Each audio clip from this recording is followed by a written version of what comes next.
सोचिए, अगर एक ऐसा सीरम बन जाए जो किसी आम इंसान को सुपर सोल्जर में बदल दे तो क्या होगा।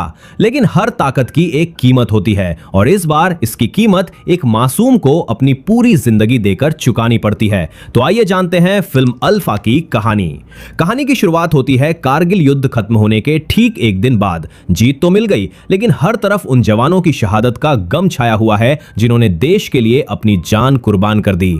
इसी बीच हमारी मुलाकात कर्नल विक्रांत से होती है, जो अपने साथियों को खोने के दर्द से टूट चुका है। तभी उसका साथी फतेह सिंह उसे अल्फा नाम के एक गुप्त प्रोजेक्ट के बारे में बताता है। उसका दावा होता है कि यह तकनीक साधारण सैनिकों को पहले से कहीं ज्यादा ताकतवर और सक्षम बना सकती है। शुरुआत में विक्रांत को इस पर भरोसा नहीं होता, लेकिन फतेह पूरे विश्वास के साथ कहता है कि अगर यह मिशन सफल हो गया तो देश की सुरक्षा का भविष्य हमेशा के लिए बदल जाएगा। इसके बाद फतेह कुछ वैज्ञानिकों और डॉक्टरों के साथ मिलकर एक खास सीरम तैयार करता है। उसका दावा होता है कि इस इंजेक्शन के बाद इंसान की ताकत कई गुना बढ़ जाएगी। उसकी सुनने और महसूस करने की क्षमता सामान्य लोगों से कहीं ज्यादा हो जाएगी और वो खतरनाक परिस्थितियों में भी आसानी से टिक सकेगा।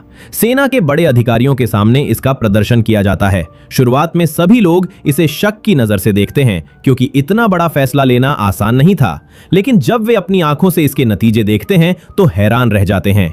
फतेह उन्हें समझाता है कि हर साल कितने सैनिक सीमा पर अपनी जान गंवा देते हैं और अगर ये प्रयोग सफल रहा तो हजारों परिवार उजड़ने से बच सकते हैं। उसकी बातें अधिकारियों को सोचने पर मजबूर कर देती हैं। आखिरकार लंबी चर्चा के बाद इस परियोजना को सीमित स्तर पर मंजूरी मिल जाती है। फतेह की खुशी का ठिकाना नहीं रहता, क्योंकि उसे लगता है कि उसका सपना अब सच होने वाला है। लेकिन इसी दौरान कहानी एक बिल्कुल अलग दिशा पकड़ लेती है। विक्रांत अपनी पत्नी जानकी को अस्पताल लेकर जाता है। जानकी मां बनने वाली है, लेकिन डॉक्टर जांच के बाद बताती हैं कि उसका दिल काफी कमजोर है और इस हालत में गर्भ जारी रखना उसकी जान के लिए बेहद खतरनाक साबित हो सकता है। डॉक्टर साफ शब्दों में सलाह देती है कि मां की जान बचाने के लिए गर्भपात ही सबसे सुरक्षित रास्ता है। लेकिन जानकी अपने बच्चे को जन्म देने का फैसला कर चुकी होती है। उसके लिए यह बच्चा सिर्फ एक जिम्मेदारी नहीं, बल्कि उसकी पूरी दुनिया है। विक्रांत उसे बहुत समझाने की कोशिश करता है, मगर जानकी अपनी बात से पीछे नहीं हटती। अब विक्रांत के सामने सबसे बड़ी मुश्किल यह है कि वो अपनी पत्नी को भी बचाना चाहता है और अपने होने वाले बच्चे को भी। कई रातों तक बेचैनी में सोचने के बाद वो एक ऐसा फैसला करता है जो आगे चलकर पूरी कहानी बदल देता है। बिना किसी को बताए वो अल्फा सीरम का इस्तेमाल जानकी पर कर देता है। उसका विश्वास होता है कि अगर यह सीरम सैनिकों को इतना मजबूत बना सकता है तो शायद जानकी का शरीर भी गर्भावस्था का दबाव सह सकेगा। कुछ महीने गुजरते हैं और हैरानी की बात यह होती है कि जानकी की तबीयत लगातार बेहतर रहने लगती है। डॉक्टर भी उसकी रिपोर्ट देखकर चौंक जाती है, क्योंकि जिस मरीज की हालत को लेकर इतना खतरा था, अब वही सामान्य तरीके से रिकवर करती दिखाई दे रही थी। विक्रांत को पहली बार उम्मीद की किरण नजर आती है। उसे लगता है कि शायद उसने सही फैसला लिया था, लेकिन तभी सब कुछ अचानक बदल जाता है। जिन सैनिकों पर अल्फा सीरम का परीक्षण किया गया था, उनमें एक के बाद एक गंभीर दिक्कतें सामने आने लगती हैं। कई जवानों को ब्रेन हैमरेज हो जाता है और उनकी मौत होने लगती है। पूरी सेना में हड़कंप मच जाता है। जांच शुरू होती है और पता चलता है कि सीरम जितना ताकतवर है, उतना ही खतरनाक भी साबित हो सकता है। अब सेना के अधिकारी तुरंत इस प्रोजेक्ट को बंद करने का फैसला लेते हैं। अल्फा को प्रतिबंधित कर दिया जाता है और इसकी सारी गतिविधियां रोक दी जाती हैं। यह खबर सुनते ही विक्रांत के पैरों तले जमीन खिसक जाती है। उसे सबसे ज्यादा चिंता जानकी की होती है, क्योंकि उसी सीरम का इस्तेमाल उसने अपनी पत्नी पर भी किया था। वो भागता हुआ अस्पताल पहुंचता है, लेकिन वहां की स्थिति बेहद गंभीर होती है। डॉक्टर जानकी को बचाने की पूरी कोशिश कर रहे होते हैं। कुछ देर बाद डॉक्टर बाहर आती है और भारी मन से बताती है कि वे जानकी को नहीं बचा सके। ये सुनते ही विक्रांत की दुनिया उजड़ जाती है। लेकिन उसी पल डॉक्टर ये भी बताती है कि जानकी ने एक बच्ची को जन्म दिया है। अपनी पत्नी को खोने का दर्द और बेटी के जन्म की खुशी, दोनों भावनाएं एक साथ विक्रांत के चेहरे पर दिखाई देती है। वो कांपते कदमों से अपनी बेटी को देखने जाता है, लेकिन इससे पहले कि वो उसे अपनी गोद में ले पाता, फतेह वहां पहुंच जाता है। वो बच्ची को अपने हाथों में उठाता है और बिना कुछ समझाए वहां से चला जाता है। विक्रांत उसके पीछे दौड़ता है, लेकिन जब तक वो पहुंचता है, फतेह उसे एक ऐसी बात बताता है जिसे सुनकर उसका दिल टूट जाता है। फतेह कहता है कि बच्ची अब जिंदा नहीं रही। विक्रांत सदमे में आ जाता है। वो अपनी बेटी का निर्जीव शरीर समझकर जो उसे दिया जाता है उसे लेकर वहां से चला जाता है। दूसरी तरफ अल्फा प्रोजेक्ट की नाकामी के लिए फतेह को जिम्मेदार ठहराया जाता है। अधिकारियों का मानना होता है कि उसने बिना पूरी जांच के इस मिशन को आगे बढ़ाया, जिसकी वजह से कई सैनिकों की जान चली गई। सजा के तौर पर उसे सक्रिय ड्यूटी से हटाकर चेरापूंजी भेज दिया जाता है, जहां उसे सिर्फ प्रशासनिक काम देखने की इजाजत होती है। अब वो सीमा पर लड़ नहीं सकता। बाहर से शांत दिखाई देने वाला फतेह अंदर ही अंदर कुछ और सोच रहा होता है। चेरापूंजी पहुंचने के बाद वो अपने पुराने वैज्ञानिक साथी से फिर संपर्क करता है। वो साफ कहता है कि अल्फा खत्म नहीं हुआ है, बल्कि अब इसकी असली शुरुआत होगी। कुछ ताकतवर लोग अभी भी इस प्रोजेक्ट पर भरोसा करते हैं और वे इसे गुप्त रूप से फंड भी कर रहे हैं। इसके बाद वो एक ऐसा राज खोलता है जो पूरी कहानी का सबसे बड़ा झटका साबित होता है। जिस बच्ची को दुनिया मरा हुआ समझ रही थी, वो वास्तव में जिंदा है। फतेह ने उसे किसी से छिपाकर अपने पास रख लिया था। वो बच्ची और कोई नहीं, विक्रांत और जानकी की बेटी थी। जानकी की याद में वो उसका नाम सीता रखता है। अब वो तय करता है कि सीता को बचपन से ही इस तरह तैयार किया जाएगा कि वो दुनिया की सबसे खतरनाक योद्धा बने। राजस्थान में एक गुप्त रिसर्च कैंप तैयार किया जाता है, जहां सीता की परवरिश शुरू होती है। बाहर की दुनिया से पूरी तरह दूर उसे यही बताया जाता है कि उसके माता पिता ने उसे जन्म के बाद छोड़ दिया था। उसके लिए डॉक्टर और फतेह ही सब कुछ बन जाते हैं। सीता फतेह को पिता की तरह मानने लगती है और उसे प्यार से बाबा कहकर बुलाती है, लेकिन उसे ये नहीं पता कि उसकी जिंदगी का हर पल एक बड़े प्रयोग का हिस्सा है। बचपन से ही उसकी जांच होती रहती है, उसके शरीर की क्षमताओं को परखा जाता है और धीरे धीरे उसे बेहद कठिन ट्रेनिंग दी जाने लगती है। समय तेजी से बीतता है और देखते ही देखते सीता एक मासूम बच्ची से बेहद खतरनाक और अनुशासित योद्धा बन जाती है। उसकी हर सुबह कठिन ट्रेनिंग से शुरू होती है और हर रात नए मिशन की तैयारी के साथ खत्म होती है। फतेह ने उसे सिर्फ लड़ना ही नहीं सिखाया, बल्कि भावनाओं को दबाना भी सिखाया था। उसके लिए हर इंसान या तो दोस्त था या फिर दुश्मन। बीच का कोई रिश्ता उसने कभी जाना ही नहीं। सीता को हमेशा यही विश्वास दिलाया गया कि वो देश की सुरक्षा के लिए तैयार की जा रही है और जो भी मिशन उसे दिया जाएगा वो राष्ट्रहित में होगा। इसी भरोसे के साथ वो फतेह की हर बात बिना कोई सवाल किए मानती चली जाती है। लेकिन एक दिन सब कुछ बदल जाता है। अचानक वो उसी गुप्त कैंप में लौटती है जहां उसका बचपन बीता था। वहां मौजूद वैज्ञानिकों और कर्मचारियों को देखकर उसके चेहरे पर कोई भावना नहीं होती। अगले ही पल वो एक एक करके उन सभी को खत्म करना शुरू कर देती है। कोई समझ ही नहीं पाता कि आखिर वही लड़की जिसे उन्होंने बड़ा होते देखा था, आज उन्हीं की जान की दुश्मन कैसे बन गई। कुछ ही देर में पूरा कैंप तबाह हो जाता है और आखिर में सीता पूरे ठिकाने को विस्फोट से उड़ा देती है।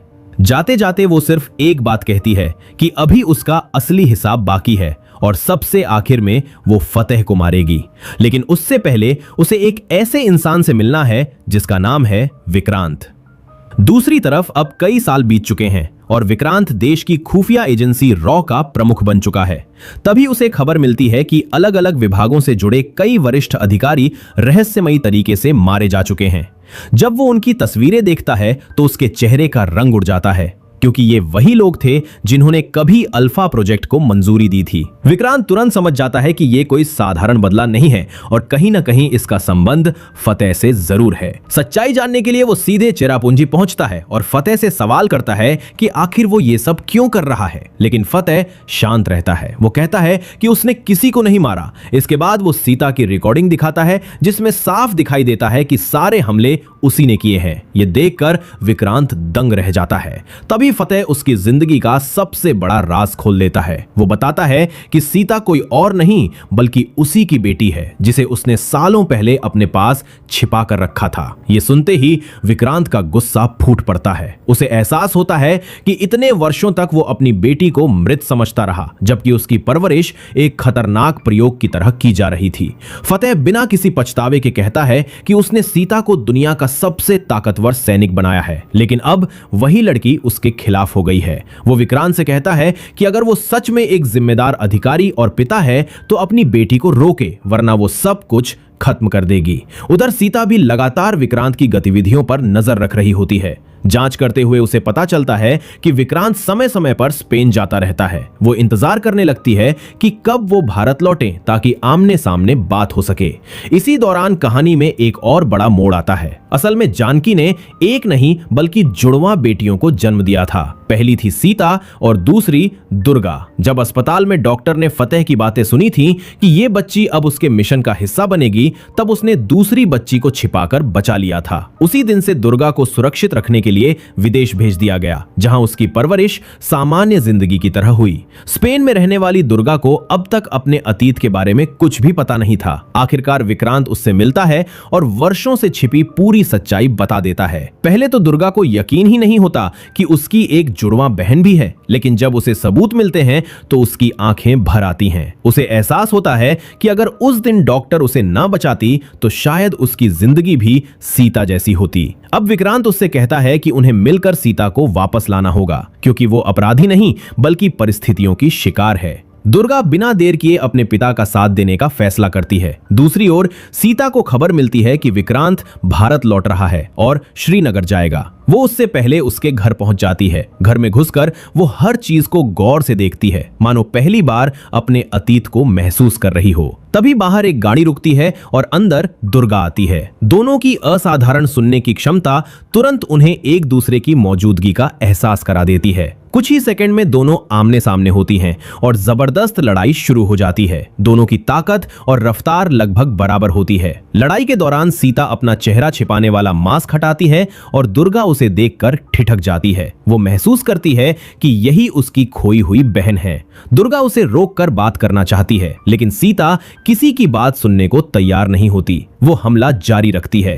तभी वहां विक्रांत पहुंच जाता है और दोनों के बीच आकर लड़ाई रोक देता है। इसके बाद दुर्गा धीरे धीरे सीता को पूरी सच्चाई बताती है कि वे दोनों बहनें हैं और सामने खड़ा इंसान उनका पिता है। ये सुनकर सीता के पैरों तले जमीन खिसक जाती है। उसकी पूरी दुनिया पल भर में बदल जाती है, लेकिन अगले ही पल उसके भीतर वर्षों का दर्द और गुस्सा बाहर आने लगता है। वो विक्रांत पर आरोप लगाती है कि उसने उसे बचपन में छोड़ दिया और उसे एक ऐसी जिंदगी जीने पर मजबूर किया जहां सिर्फ हिंसा थी। विक्रांत टूटे हुए दिल से कहता है कि उसे हमेशा यही बताया गया था कि उसकी बेटी जन्म के तुरंत बाद मर गई थी। अगर उसे जरा भी पता होता कि उसकी बच्ची जिंदा है तो वो पूरी दुनिया से लड़कर भी उसे वापस ले आता। सीता पहली बार उलझन में पड़ जाती है। उसे समझ नहीं आता कि किस पर भरोसा करे। तभी वो अपने अतीत के उन पलों को याद करने लगती है जिन्हें वो कभी सच मानती थी। वो बताती है कि कैसे 18 साल की उम्र में उसे पहला मिशन मिला था और पहली बार किसी की जान ली थी। शुरुआत में उसके हाथ कांपे थे, लेकिन फतेह ने उसे समझाया कि वो देश के दुश्मनों को खत्म कर रही है। धीरे धीरे हत्या उसके लिए एक मिशन बनती गई। हर काम के बाद उसे यही बताया जाता कि उसने राष्ट्र की रक्षा की है, लेकिन फिर एक दिन उसे सबसे कठिन आदेश मिला। फतेह ने कहा कि अब उसे उसी डॉक्टर को खत्म करना होगा जिसने बचपन से उसकी देखभाल की थी। यह सुनकर पहली बार सीता का मन डगमगा गया। डॉक्टर उसके लिए परिवार जैसा था। फिर भी वो आदेश मानने उसके पास पहुंची, लेकिन डॉक्टर पहले से उसका इंतजार कर रहा था। उसने सीता को बैठाकर ऐसी सच्चाई बताई जिसने उसकी पूरी जिंदगी की नींव हिला दी। डॉक्टर ने कहा कि फतेह कभी उसका हितैषी नहीं था। उसने सीता को सिर्फ एक प्रयोग की तरह इस्तेमाल किया। जिन लोगों को वो दुश्मन समझकर मारती रही वे सभी गद्दार नहीं थे। असली गद्दार तो फतेह खुद था। डॉक्टर यह भी बताता है कि सीता के शरीर में मौजूद अल्फा की खास क्षमता ही उसकी सबसे बड़ी जरूरत है। फतेह अब उसके खून और कोशिकाओं की मदद से एक नया सीरम बनाना चाहता है।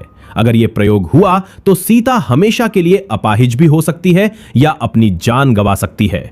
यह सुनते ही सीता का दिल टूट जाता है। जिस इंसान को वो बाबा कहकर पुकारती थी वही उसकी जिंदगी खत्म करने की तैयारी कर चुका था। डॉक्टर उसे सलाह देता है कि वो विक्रांत से मिले, क्योंकि अब वही उसे पूरी सच्चाई समझा सकता है। इतना कहने के बाद डॉक्टर अपनी जान दे देता है ताकि फतेह उसके जरिए कोई और राज न जान सके। डॉक्टर की मौत सीता को भीतर तक हिला देती है। तभी वो फैसला करती है कि अब उसका अगला निशाना कोई और नहीं बल्कि खुद फतेह होगा। वो तुरंत विक्रांत और दुर्गा के पास लौटती है और पहली बार बिना गुस्से के उनसे बात करती है। विक्रांत उसे भरोसा दिलाता है कि अब वो अकेली नहीं है। चाहे जो भी हो वो अपनी दोनों बेटियों को सुरक्षित रखेगा। लेकिन बातचीत पूरी भी नहीं हो पाती कि विक्रांत को एहसास हो जाता है कि दुश्मन उनके बेहद करीब पहुंच चुका है। फतेह ने उनकी लोकेशन का पता लगा लिया था और उसके हथियारबंद लोग चारों तरफ से घर को घेर चुके थे। कुछ ही सेकंड में गोलियों की आवाज पूरे इलाके में गूंजने लगती है। सीता तुरंत जवाबी हमला करना चाहती है, लेकिन विक्रांत उसे रोकता है। वो पहले से तैयार था। उसने पूरे घर को बुलेट प्रूफ सुरक्षा से लैस कर रखा था। खिड़कियां अपने आप बंद हो जाती हैं और पूरा घर एक सुरक्षित बंकर में बदल जाता है। विक्रांत समझ जाता है कि अगर तीनों यहीं रुके रहे तो आखिरकार दुश्मन उन्हें घेर लेगा।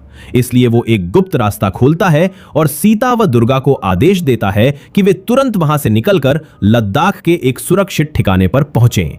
सीता अपने पिता को अकेला छोड़ना नहीं चाहती, लेकिन दुर्गा उसे समझाती है कि कभी-कभी भरोसा ही सबसे बड़ा हथियार होता है। आखिरकार दोनों बहनें वहां से निकल जाती हैं और विक्रांत अकेले दुश्मनों का सामना करता है। वो अपनी रणनीति और अनुभव से कई हमलावरों को खत्म कर देता है। फिर जानबूझकर एक आदमी को जिंदा पकड़ता है और उससे फतेह को फोन करवाता है। उस सैनिक से कहलवाया जाता है कि सीता पकड़ी जा चुकी है। यह सुनकर फतेह खुद वहां आने का फैसला करता है और अपनी अगली लोकेशन भेजने की बात कहता है। इधर सीता और दुर्गा लंबा सफर तय करते हुए सुरक्षित ठिकाने की ओर बढ़ती हैं। रास्ते में पहली बार दोनों बहनों के बीच दिल से बातचीत होती है। दुर्गा अपनी मां की अंगूठी निकालकर सीता को देती है और कहती है कि यह सिर्फ एक गहना नहीं बल्कि उनकी मां की आखिरी निशानी है। शुरुआत में सीता उसे ठुकरा देती है। उसके लिए रिश्तों का कोई मतलब नहीं था, क्योंकि उसने पूरी जिंदगी प्रयोगशाला और ट्रेनिंग के बीच बिताई थी। लेकिन दुर्गा उसे समझाती है कि इंसान की असली ताकत उसकी भावनाएं होती है, सिर्फ उसकी ताकत नहीं। यह बात पहली बार सीता के दिल को छू जाती है। वो वापस जाकर अंगूठी उठाती है और उसे पहन लेती है। यही वो पल होता है जब दोनों बहनों के बीच भरोसे का रिश्ता बनना शुरू होता है। आखिरकार वे सुरक्षित ठिकाने के पास पहुंचती हैं, जहां उनकी मुलाकात कबीर से होती है। पहले तो वे उसे दुश्मन समझ बैठती हैं, लेकिन जल्द ही पता चलता है कि वो भारत का एक अनुभवी जासूस है और इस मिशन में उनकी मदद के लिए मौजूद है। इससे पहले कि वे आगे की योजना बना पाते, फतेह के लोग वहां भी पहुंच जाते हैं। एक बार फिर भीषण लड़ाई शुरू हो जाती है। कबीर पूरी ताकत से मुकाबला करता है, लेकिन इसी दौरान दुर्गा को गोली लग जाती है। उसकी हालत बिगड़ने लगती है। कबीर तुरंत सीता से कहता है कि वो दुर्गा को पास के गांव ले जाकर इलाज करवाए, जबकि वह दुश्मनों को रोकता है।